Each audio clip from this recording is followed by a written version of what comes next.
नेता प्रतिपक्ष जयराम ठाकुर ने पूर्व मुख्यमंत्री एवं भाजपा के वरिष्ठ नेता प्रोफेसर प्रेम कुमार धूमल से मुलाकात की। इस दौरान हाल ही में अपनी विधानसभा सदस्यता से इस्तीफा देकर भारतीय जनता पार्टी में शामिल हुए निर्दलीय विधायक होशियार सिंह और आशीष शर्मा और पूर्व विधायक इंद्रदत्त लखनपाल भी उनके साथ थे। नेता प्रतिपक्ष जयराम ठाकुर ने कहा कि प्रेम कुमार धूमल जी पार्टी के वरिष्ठ नेता है और हर मौके पर उनका मार्गदर्शन मिलता रहा है। आज उनसे भेंट कर विभिन्न मसलों पर चर्चा हुई और उनका मार्गदर्शन प्राप्त हुआ।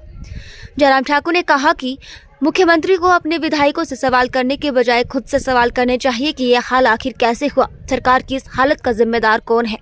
उन्होंने कहा कि सरकार अपना बहुमत खो चुकी है और उसे सत्ता में बने रहने का नैतिक अधिकार नहीं है। बजट सत्र के दौरान पूरे देश ने देखा कि किस प्रकार कांग्रेस ने लोकतांत्रिक मूल्यों का गला घोटकर अपनी सरकार बचाई। अगर भाजपा के 15 विधायकों को गलत तरीके से निष्कासित नहीं किया जाता तो कांग्रेस की सरकार बजट सेशन में ही गिर गई थी। नेता प्रतिपक्ष जयराम ठाकुर ने कहा कि यह सरकार प्रदेश की जनता और अपने कार्यकर्ताओं, नेताओं, मंत्रियों और विधायकों की नजर में गिर गई है। अगर हमारे विधायकों को सदन में अलोकतांत्रिक तरीके से निष्कासित नहीं किया जाता तो ये सरकार बजट सेशन में भी गिर गई थी। कटमोशन पर यदि हमारे मत विभाजन की मांग को भी स्वीकार किया जाता तो ये सरकार परसों ही गिर गई थी। सर धूमल साहब का आशीर्वाद लेने क्या रणनीति रहेगी सर आज? धूमल जी हम सबके नेता हैं और हमेशा इनका मार्गदर्शन, इनकी शुभकामनाएं लेकर के काम में आगे बढ़े हैं और प्रदेश में काम जिस प्रकार से आदरणीय धूमल जी ने किया है हम सबके लिए एक प्रेरणा है।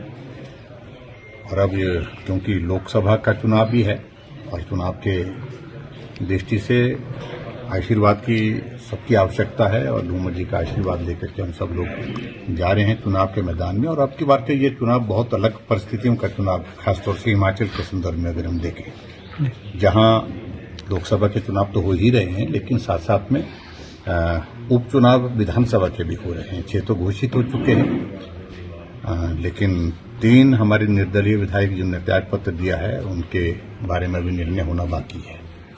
और हम उम्मीद करते हैं कि हिमाचल प्रदेश में ये उपचुनाव भी जब साथ में होंगे तो प्रदेश सरकार के ऊपर, जो कांग्रेस की सरकार हिमाचल प्रदेश में है, उसके ऊपर बहुत बड़ा एक आज की तारीख में हम कह सकते हैं कि संकट है। सरकार बहुमत में नहीं है। भले ही सरकार टेक्निकल ग्राउंड्स पे उन्हें बचाई है लेकिन हकीकत यह है कि सरकार उसी दिन ही गिर चुकी है जिस दिन बजट पारित करने के लिए उन्हें भारतीय जनता पार्टी के 15 विधायकों को सस्पेंड करके 100 कमांडों के माध्यम से उठा करके बाहर फेंका। सरकार उसी दिन गिर चुकी है जिस दिन हिमाचल प्रदेश में राज्यसभा का चुनाव हुआ, चुनाव का परिणाम आया और भारतीय जनता पार्टी के सांसद चुनाव जीत गए। तो ऐसे में बात तो ये बनती है कि नैतिकता के आधार पर त्यागपत्र देना चाहिए था, छोड़ देना चाहिए था, लेकिन नहीं छोड़ा है।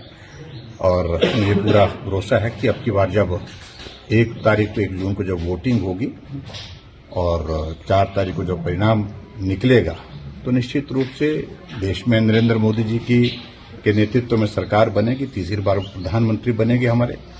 बीजेपी की सरकार, एनडीए की सरकार केंद्र में होगी और हिमाचल प्रदेश में भी सत्ता परिवर्तन होगा। भाजपा की सरकार बनने की संभावनाएं प्रबल होंगी। सर जहां